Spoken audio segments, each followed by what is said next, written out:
My name is Missy Erickson, and I am honored to have been asked by Steve and Barb Waagen of Wildman Rodeo Company to read to you what was prepared in regards to this year's Hall of Fame's candidate in the category of rodeo livestock.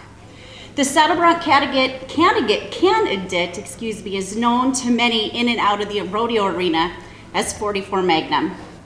On a gorgeous May evening in 1991, just as the sun was setting at the Waagen Ranch, 7 miles northeast of Bottineau, a beautiful blue roan mare was born.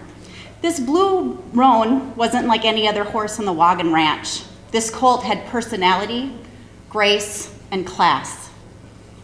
As a 3-year-old standing 16.2 hands and weighing over 1,500 pounds, she was loaded into a stock trailer headed to Stump Lake for her first of what was about to be many more rodeos.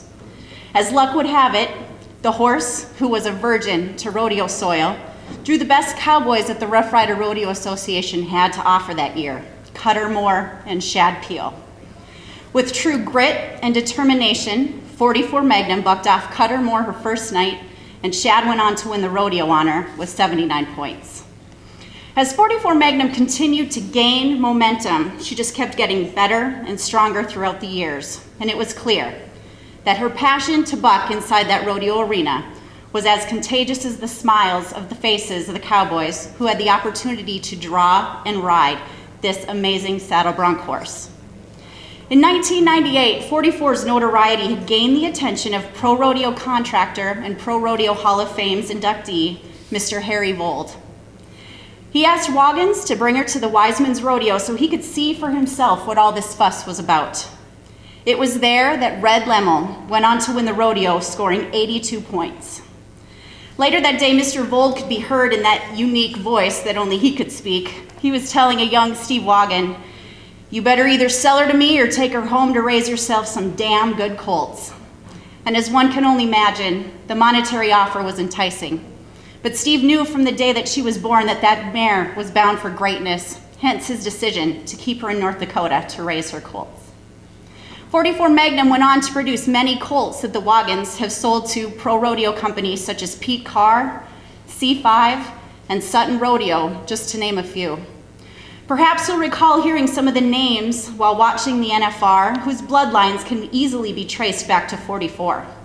Colorado Bulldog, Casino, Cowboy Casino, or what about Bartender, who's the grandson of 44 Magnum, or Rockstar, who was the high-marked horse in round 9 at this year's NFR.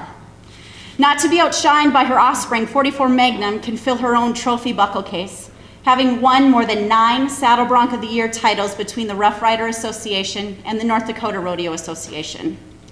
In 2008, she was bucked for the very last time at the Rough Rider Rodeo Finals, only to receive a standing ovation from a crowd of spectators, rodeo fans, and of course the cowboys who had grown to respect and admire this animal throughout those years.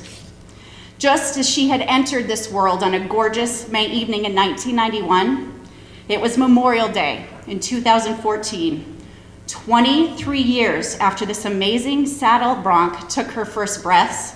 She took her last breaths in the same pasture that she had arrived in with such personality, grace, and class. On a hill overlooking her pasture, you will find the final resting place of one of the greatest saddle bronc horses to grace the presence of North Dakota Rodeo, 44 Magnum. There's no denying the numerous amounts of accolades and state titles that this rodeo athlete has won in her 12 years of bucking at rodeos. Being inducted into the North Dakota Cowboy Hall of Fame would definitely be the icing on the cake. While her continued bloodlines will keep her memory alive for many years down the road, it would be an honor to see her photo on the wall at the Hall of Fame amongst the other great rodeo animal athletes of the state. Thank you for considering 44 Magnum for this prestigious award. She's an awesome horse for Steve and Barb Waagen of Wildman Rodeo Company, and what an awesome legacy of a true bucking horse for the state of North Dakota.